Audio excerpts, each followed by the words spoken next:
growth in financial year 2026 is 0% to 3% in constant currency terms.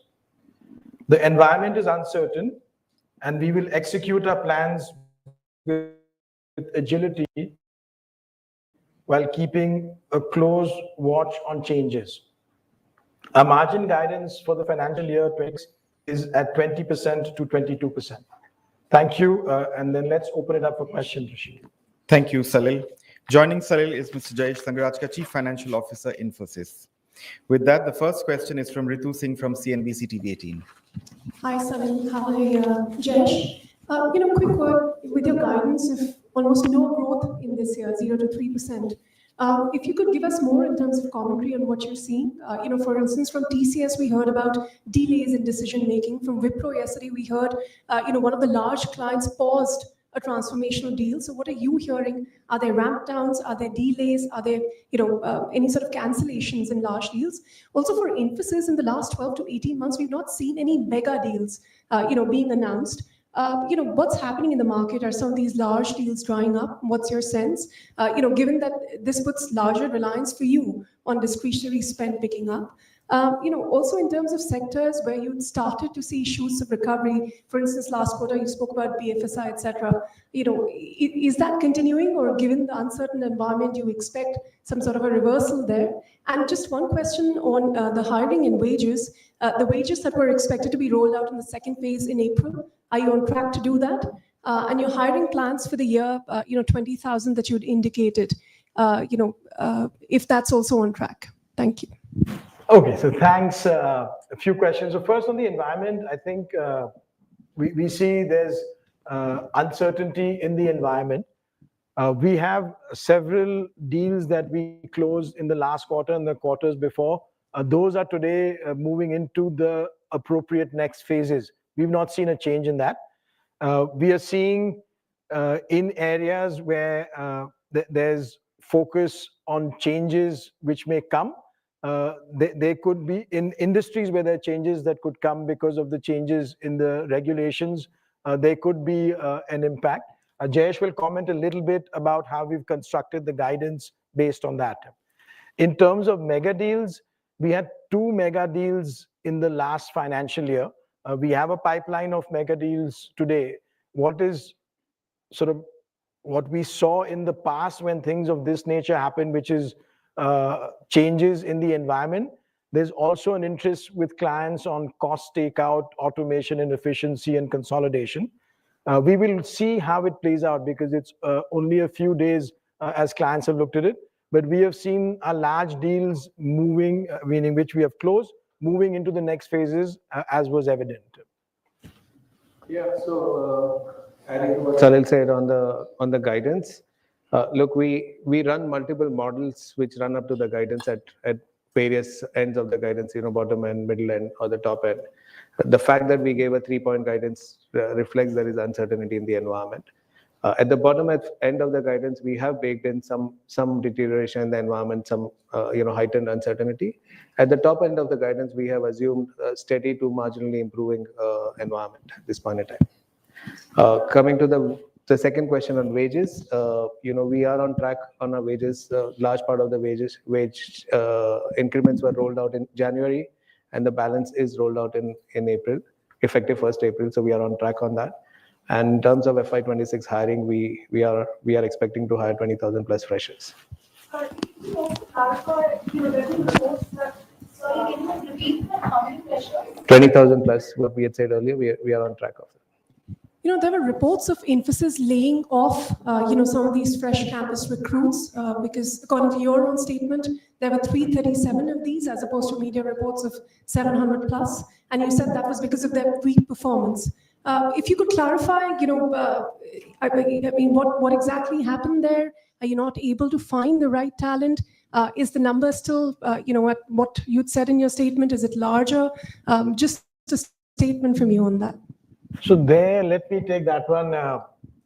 So first we made some statements. So those are, we stand by those statements. In addition to that, within Infosys, we have an approach for making sure that we have a rigorous way to train and then to assess and test individuals. This is a process that has been ongoing for the last 20 years within the company. At every time that the training batch comes in, they have 3 opportunities for testing. And at each time, if they succeed in that, they stay on. After 3 attempts, we have now found a way that we have found other opportunities for them and also supported them in outside of Infosys in some training that can be offered to them. So that's the approach we have taken. In terms of the numbers, whatever the statements we've made in the past remain as they are. Thanks, Ritu. The next question is from Haripriya Suryaban from NDTV Profit. Hi, sir. Salil, give us some idea on, like you said, you remain confident on the current deal wins that you have. But do you see any kind of changes going forward in your conversations with the client? Any possibility of ramp downs or cancellations that you have visibility on right now? And on the fresh deal wins that you try to bank on further, what kind of deal wins would mostly come in? Is this most towards the cost takeout side that you would be expecting? And what's your read on the discretionary spending? Do you see that go down at least in terms of the sentiment?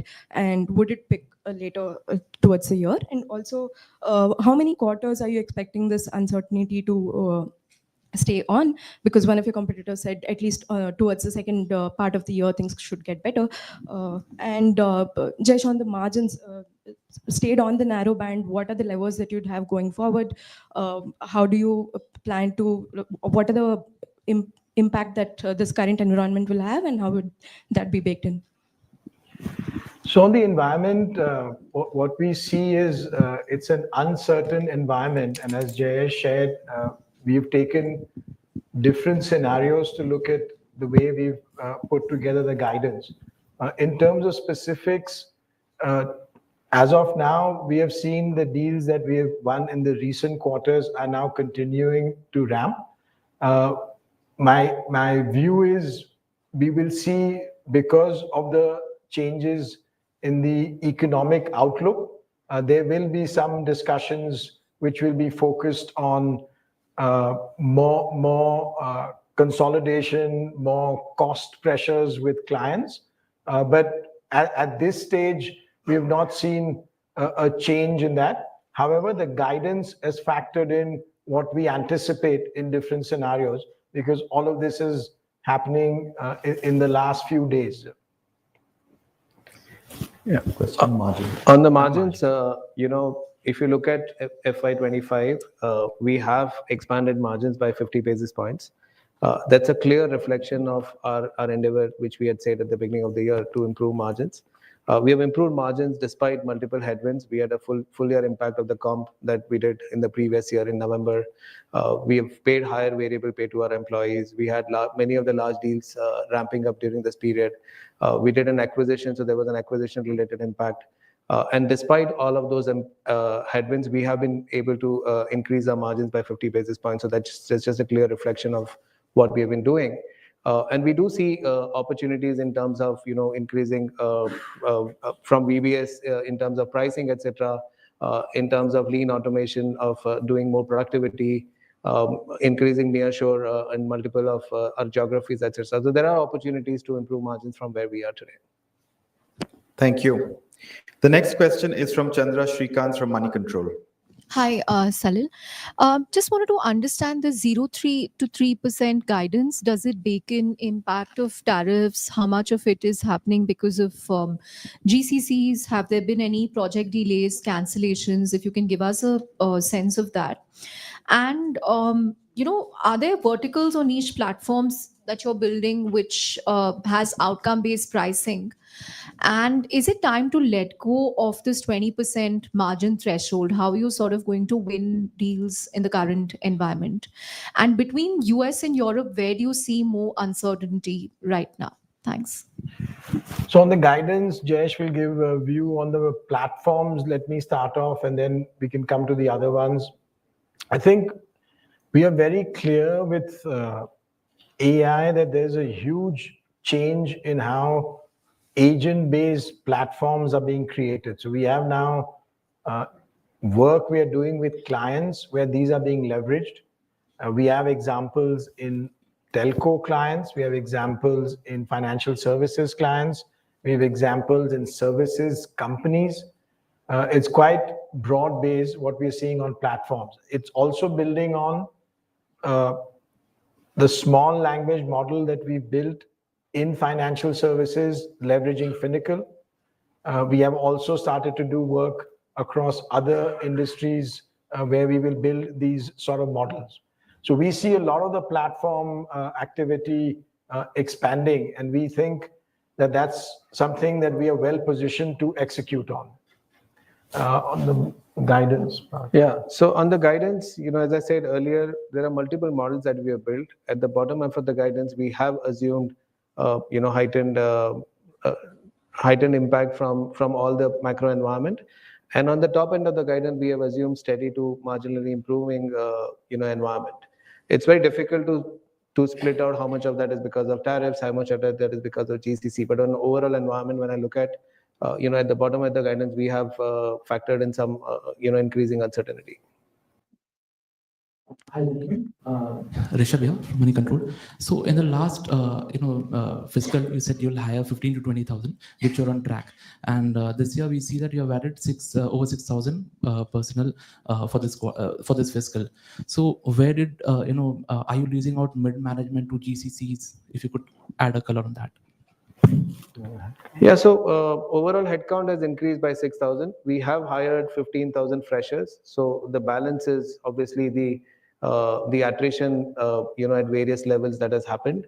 And the attrition is across multiple factors and multiple opportunities that people get outside. It could be GCCs, it could be competition, it could be employees going for further studies. There are multiple of those factors that play out there. Thank you. The next question is from Shilpa Fadnis from the Times of India.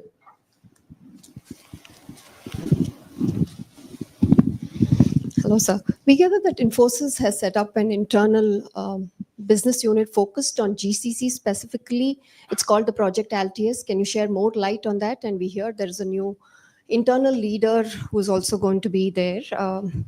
The cost of deploying AI is also huge. And if you can talk about the economic benefit of AI has a longer gestation cycle. So is it too early to read into it, whether there is an impact at the developer level and the project level? Can you throw some light on that?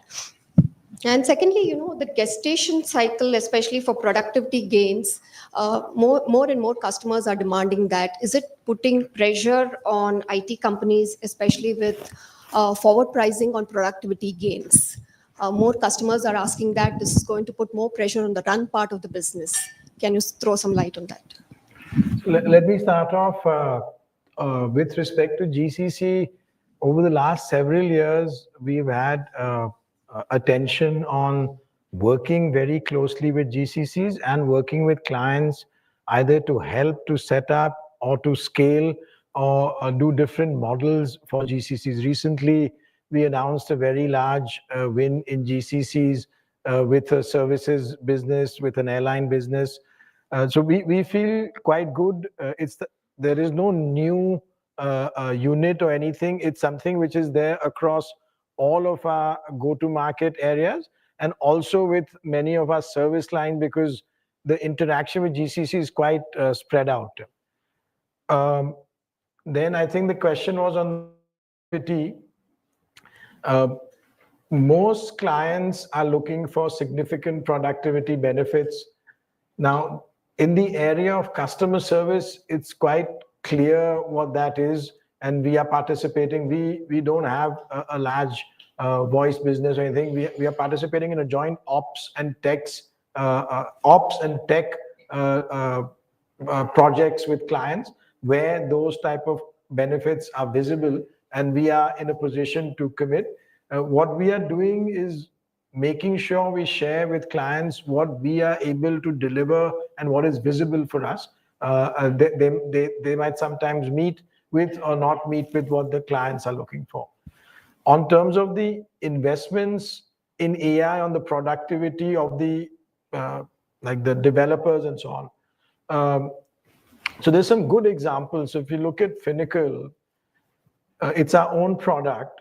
There we have seen, because the code base is very uniform and we've built it over the years, in different places, 20 to 25% productivity benefit with tools that we've built on public models. We've also seen, for example, with some clients on user interface development, similar types of benefits through AI. So we see huge impact to that. Overall, it's different because then we are working with different client situations. So sometimes it's higher, sometimes low. But we know that this sort of AI work, we have some great opportunity in. There are about 400 AI projects that we are working on where we see a lot of these sort of benefits that we're sharing with clients. Thank you.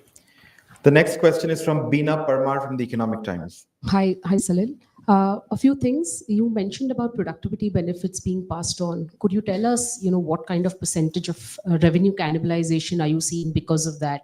And you mentioned about mega deals as well. Which sectors and spaces are these in? And what is your outlook on the different sectors? Which sectors are likely to be the most impacted because of the ongoing uncertainty? Jayesh, you mentioned about increase in pricing, a probable increase in pricing that's still there for you. While you've seen active loss of clients in your number of clients, and this is also across most deal sizes, where do you see this increase in pricing that you are likely to see given the competitive environment and the uncertainties that continue? And lastly, what is the impact on the margins? Like what really led to the margin impact in this quarter? And what are the headwinds or tailwinds, rather headwinds in the quarter ahead? So let me start off on the productivity side. I think there is no sort of number specifically in terms of what is changing in that. There are productivity benefits that we see, for example, in customer service in the range of 30 to 40% that we mentioned. On software development, there are different ranges. And in each situation, clients look at it from a different perspective. Some of it becomes part of a discussion where they want to consolidate multiple partners, and where we are a beneficiary. That changes how much we can apply automation, lean, or AI into that. But in general, we've seen last year 4% growth. So when you put everything together with all this, we have still seen growth, and that's the sort of momentum that we have seen with the deals that we had. We've then put together the guidance as Jayesh was sharing on what we look at different scenarios like that. On the industries, Jayesh will share a little bit of how we see the perspective. What we do see, for example, with the current situation, there's starting to be some impact that we'll see in consumer products with what are the changes that are coming about. However, we see in many of our industries, for example, in energy, utilities, we see continuation of what's going on in financial services. We still see with deregulation and strong first quarter that the clients have had, the calendar first quarter, we see that continuing on. All of this, however, we will have to sort of watch on a regular basis because not all the analysis and decisions have been made. So as those play out, we will see what other impact there is. Yeah, so if I go back to the other question on pricing, I think pricing is across all the sectors. It's about how do you price it. We have had multiple tracks that we are running under the Project Maximus. Whether it's about new age pricing, whether it's about change request, rotating our employees, deploying heightened lean automation in projects to get better productivity, which will mean better pricing in a way. So all of that has reflected in the pricing. It's not necessarily going and asking a higher price of what we were doing yesterday. It's about all of this coming together and reflecting in a pricing. And that's what has helped. And we do see opportunity going forward as well. On the margins for this quarter, our margins were 30 basis points lower quarter on quarter. The biggest headwind we had was because of the comp that we had announced. Large part of our employees got compensation increase effective 1st 1st of January, and that impacted by 140 basis points. We had 40 basis points on account of amortization of intangibles, for the acquisition that we made. So those were the headwinds. That was offset by lower post-sale customer support, 80 basis points, 20 basis points on currency, 30 basis points on Project Maximus, and 20 basis points because we had a lower third-party cost. So all of that put together reflected on 30 basis point decline on our margins. Thank you. Sorry? Outlook on margins, as Salil said earlier, our margin band remains 20 to 22%. We ended the year with 21.1 with an endeavor to increase margin going forward. Thank you, Bina. The next question is from Just Bardia from the Mint. Good evening. Just a couple of questions. One, if I look at your large deal DCV, it's down 34% year on year. Now, does it imply that FY26 can be a little choppy in terms of growth, considering the company started off strong in terms of deal wins? Question is on how India and growth markets kind of offset the slowdown blues for one of your peers. Now, suppose this happens in two of your largest geographies, say the US and Europe. Is there a plan B in place to keep the growth going for Infosys? On the large deals, what we have seen in this past year is we've had 11.6 billion of large wins with 56% of net new wins. Now, what that translates to is, as Jayesh was sharing in another point, one of the highest we've seen in several years and higher than the previous year. So we feel it gives us some outlook into the future in this financial year with that sort of a win mix.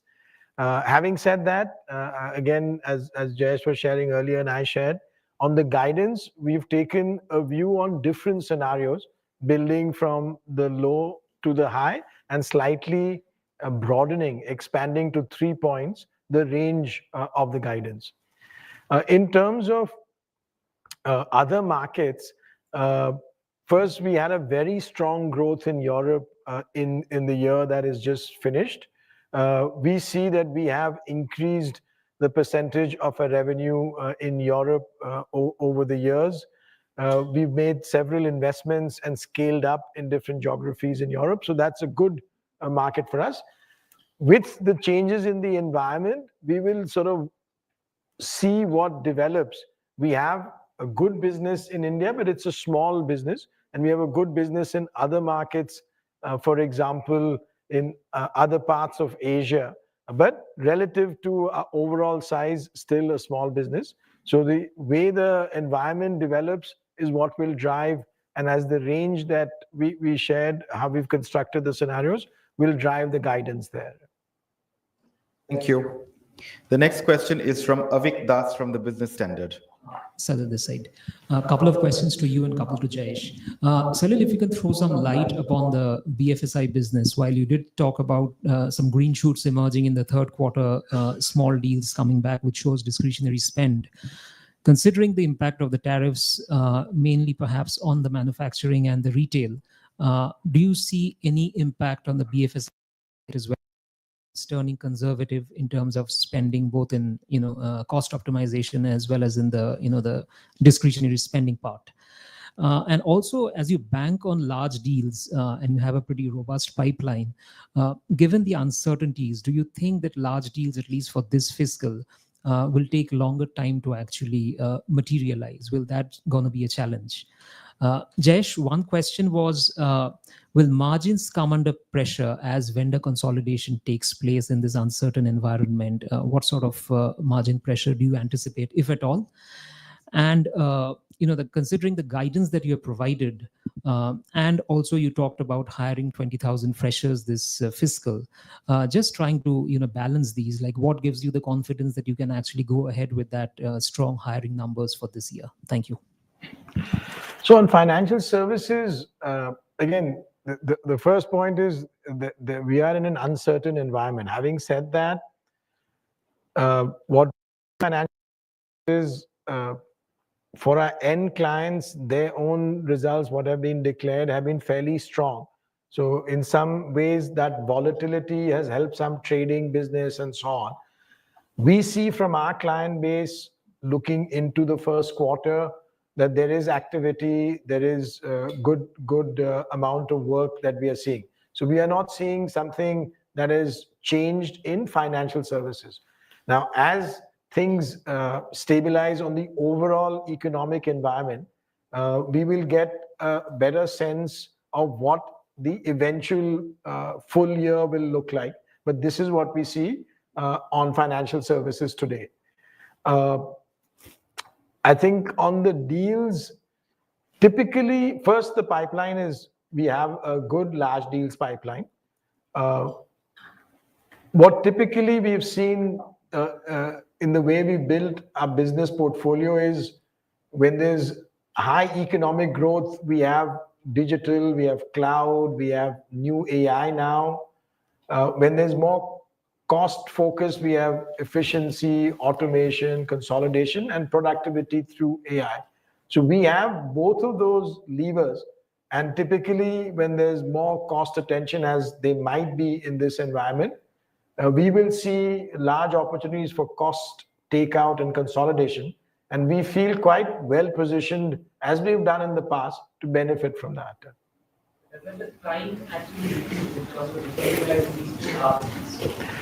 So far, again, things have changed in a short period of time in terms of what can happen with the economic outlook. So in that period of time, we have not seen anything, but it is a very short period of time. So for us to get a sense, we will see how it goes.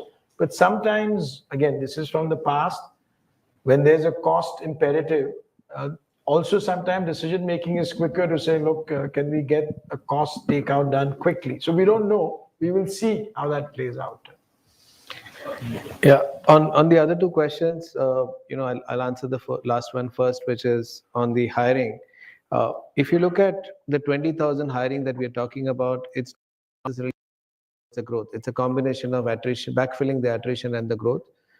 We had 14% attrition this quarter. And if you look at the math, it adds up with the guidance that we have had. So we are very confident at this point in time of hiring 20,000 freshers through the year, in line with our guidance.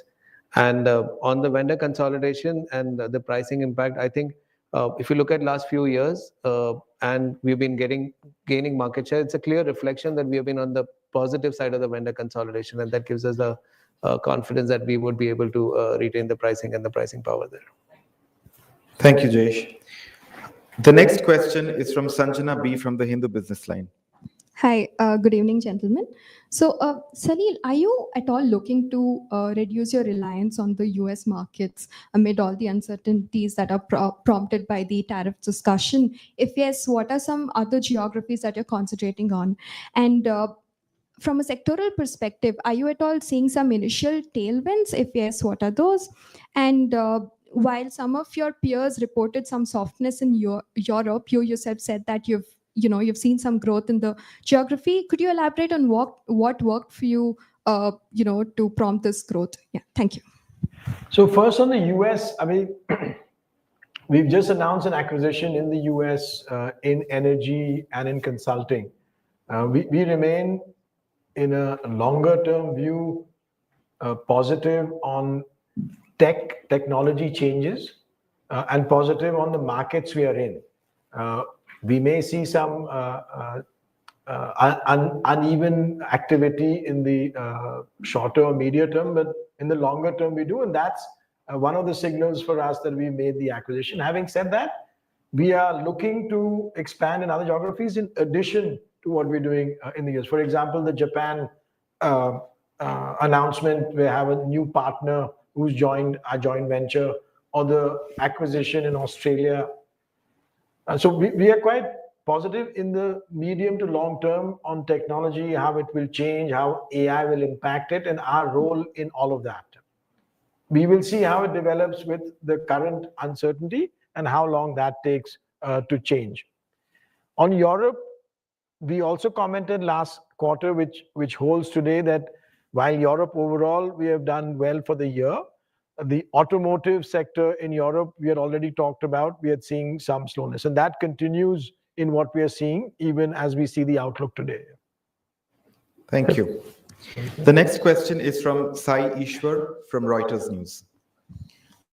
Gentlemen, my first question is that I wanted to know like why you've just given 4.2 CC growth last year, so it's kind of below the guidance. So I just wanted to know what went wrong in that aspect, so it's not met the guidance given last quarter. And also it's been repeatedly asked. I just wanted to know in terms of projects, have you seen any delays or pauses or any ramp downs or anything of that sort, or cancellations? Thank you. So I'll start with the second one. At this stage, we have not seen. Having said that, all the changes have happened in a very short period of time. But the large deals that we've won in the last few quarters are continuing in their trajectory as we had anticipated at this stage. On the guidance for this quarter, we declined 3.5%, which was obviously higher than what we anticipated at the beginning of the year. But large part of that was on the back of, third-party costs and revenues, because, pretty much 2/3 of our decline was on the back of that. And those are the deals which typically happens towards the end of the quarter, and some of them slipped through that. So that is what has reflected both in lower third-party cost and lower revenue for us. Revenue guidance from last year, 4.2%. That's what I'm saying. So because you had a lower third-party cost, you had lower revenue towards that. So that was one reason. And the second reason was Q4 generally has a seasonality in terms of lower working and calendar days, and the volumes was lower. But 2/3 of that 3.5% decline was on the back of lower third-party cost and revenue. Thank you. The next question is from Padmini Dhruvaraj from the Financial Express. Hi. So are you seeing any structural changes in large mega deals in terms of tenure, scope, or pricing, especially with Gen AI? And since this tariff talk started, did you see any changes in your client's budget for CY 25? On the large deals and generative AI, so it's been, let's say, an ongoing change through the last several quarters where almost a lot of large deal discussions have some part of generative AI in it. So there is not now too many deals, large deals, or any deals that we are doing which has not got some part of generative AI. So that's one sort of qualitative change, because it's part of every discussion, whether it's on productivity, whether it's on solving a specific area which is related to process, on engineering, customer service. So variety of elements, generative AI is very much part of it. And they are making a big difference in how those deals are developed now. In terms of the budget and the clients, there are client discussions where clients are starting to see maybe some initial pressure. We've not seen any changes, but there are ongoing discussions on what could be the nature of those things. As it has been quite recent, as we see the time moving on, we will have a better view on it. But keeping that overall change in the economic environment is how we've built the guidance with the broader range that we've put in place. Thank you. The next question is from Rukmini Rao from Fortune. Gentlemen, a few questions. One, Salil, could you please call out, how much of business does Infosys do when it comes to public sector in the US, and current exposure maybe in the quantum of revenues from the US geography? How much of it is, what kind of exposure you essentially have to public services contracts with the US? And also, given that we saw Accenture and others probably, contracts getting rescinded, are there any such fears? And being a non-US headquartered company, do you see any sort of disadvantage going forward in bidding for contracts which may involve like US government, or in general, if there is any sort of disparaging sort of, if it's going to be difficult for non-US headquartered companies to compete? And two, also, can you specifically call out which are perhaps the gloomiest of the business segments given, the guidance? Are there any specific big business segments that you see probably doing really badly in FY 26? Also, Jayesh, the technical subcontracting cost has gone up by about what 3.5% year on year, right? Is that some sort of a strategy where your headcount remains low, and as and when you require, you get people to do work that needs to be done? If some sort of color that you can give on the correlation, if there any exists, and also your top 5 client revenue has declined by about 50 bips. Any specific reason? Is that like a client specific thing, or are there ramp downs or anything happening with those top 5 clients of yours? Thank you. Let me start off. I think we have very small, almost immaterial in terms of public sector US. So in that sense, we have, let's say, no impact from some of the things we've seen or read about other peers. We feel in that sense, we don't have something large. We have something very small, and therefore no impact on that at all. Contract as a US, in US as an Indian company, non-US. So we don't have a lot of those. We don't have a lot of work in that area. We have a very, very small business in that area. So it's not really material whether the impact happens or not happen. But so we are not in that space that much. Sanil, also the US subsidiary sort of services both, US as well as Canada, right? So would there be need for any special subsidiary if you need to do business in Canada that needs to be set up now, given what's happening with both countries? I think so. First, our structure is not exactly that, but our structure is well designed today to work with Canada and the US and actually across North America, because the individual is not one box. The structure we've set up, but it's not a subsidiary in that sense. Yeah. On the subcontractor cost, I think the better way to look at it is on a full year basis. If you look at full year basis, the subcontractor cost has come down. If you look at percentage terms, because our revenue has declined this quarter, you will see a slightly distorted picture there. But if you look at full year basis, the subcontractor cost has consistently been coming down, and that's been one of the tracks of maximums that we've been driving as well. We use subcontractor pretty much, where there are short-term projects or where there are niche skills, where the talent needs to be fulfilled. So that's the reason we use subcontractor, and there's nothing. Why top 5 clients? Yeah, so I'll come to that. So why are my top 5 clients? I don't think there's again anything specific to read that. It's it's again a factor of the lower revenue that we got because of seasonality or the third-party cost. But that's the reason why you would have seen similar drop in the top 5 clients as well. Thank you, Rukmini. The next question is from Uma Kannan from the New Indian Express. Hi, good evening. Given the present uncertainty and AI-led transformation that you spoke about, are you finding it challenging to retain your existing clients? I mean, like number of projects from your existing clients. And another one, you spoke about SLM and agentic AI. So I want to understand what kind of opportunities are you seeing, and what is the overall scale of this? And what is the nature of work? Like, is it more discretionary oriented or cost or efficiency? So there, first on the AI, I think there's a huge move, and we are part of it in terms of working with our clients on AI transformation, which is driven a lot by agents. We built 200 agents. They're being deployed within clients. There are different areas where these are being used. So take an example. We are doing something with a global company, a European-based company, helping them look at AI as a platform across their entire workspace and looking at where they make benefits, which could be in the range of 70% in some of their processes. We're working with a telco where we're doing this, constructing a complete generative AI platform using agents that we've developed to make sure that the whole enterprise is improving its customer service activities. So the work we're doing in agents, I feel is quite leading.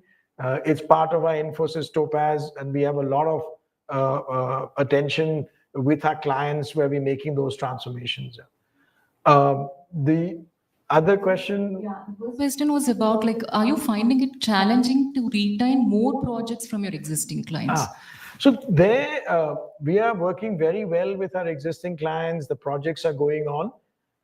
This change in the environment has happened recently. We will see there are discussions, as I mentioned, where on anecdotal basis, clients are looking at how that will impact their business. We want to make sure that we see that through as more clarity emerges on what the overall impact will be. But taking all that into account, we made sure that we put that into the guidance that we provided. Just one question on employees. Like now, 10 days of work from office is mandatory, right? So are you planning to make it like 5 days, like some of your competitors have done it? And what kind of feedback that you're receiving from your employees? So there, first, what we have done is there are several clients of ours who have a different sort of prescription on work from home and work from office. At the company level, we are flexible with our employees on what they can do. There are some parts where there is a department or a division where we've given flexibility to that department to say that in certain projects, we would like to have people coming in. Having said all of that, the flexibility has been hugely appreciated by the employees. And we are seeing on a weekly, monthly, quarterly basis an increase in the employees who are coming into campus and working. So we feel with the progressing today. Thank you, Uma. The next question is from Sonal Chaudhary from the Deccan Herald. Salil, hello Jayesh. I wanted to ask that even though you've given guidance and you will continue to watch out with whatever's going on in the macroeconomic environment, when do you foresee a recovery? If you could shed some light on that. You've said that there's no pressure in European markets. Oh, as per energy is also doing well. However, will you play with caution given of whatever is going on right now? And on margins, again, that would be hard to play out given that rupee is also depreciating and among other factors. So is there at play to make it better? Yeah. So on the time horizon, what your first question is, so we don't have a view on it, but we will keep track of what is going on and how that plays out and how it affects economic growth or other factors, which then will have an impact on our business. But we don't have a view on the time horizon.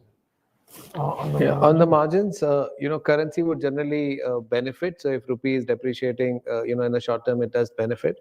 But outside of the currency, we have launched Project Maximus, as we have said earlier, and there are multiple tracks within that, right from value-based selling to efficient pyramid to challenging portfolios, etc. All of those tracks are working well, which has resulted in margin expansion this year of 50 basis points, and our endeavor is to improve margins from where we are today. On the European market and any of the segments, if you would play with caution? On Europe, as I said, first, we had good growth in the financial year that just ended. We also shared that there are areas, for example, automotive in Europe, where there is some slowing, so that we are watchful of. Outside of that, we've not made any other comments on that. Just one quick question. This is regarding the layoffs and sort of a behavior that was called out by the employees who failed the test and were sent out. During the last quarter, Rishabh had asked you a question regarding one of the folks who'd spoken something over LinkedIn, and you had said that an equal treatment is given to everyone. So, but yeah, the behavior here was entirely different. Anything that you Infosys would like to comment on that? So there, what we've had at Infosys over the years has been an approach where we want to make sure that the new employees that are joining from college get the appropriate training, and then they have 3 attempts to make sure that they have taken that training in and then can contribute to our clients in the way we want that to happen. As we have now looked at what has been going on with the employees, we've made sure that they have other opportunities, sometimes within Infosys, and we have supported for them if we can find a way for them to do training outside Infosys. So we are making sure that we do everything to get them ready and yet be at the standard that Infosys has kept, and this has been going on for the past 20 years in the way the high quality of delivery that Infosys is known for and that our clients are expecting from us. Thank you, Sonal. Come to the end of this Q&A session. We thank our friends from media. Thank you, Salil, and thank you, Jayesh. Before we conclude, please note that the archived webcast of this press conference will be available on the Infosys website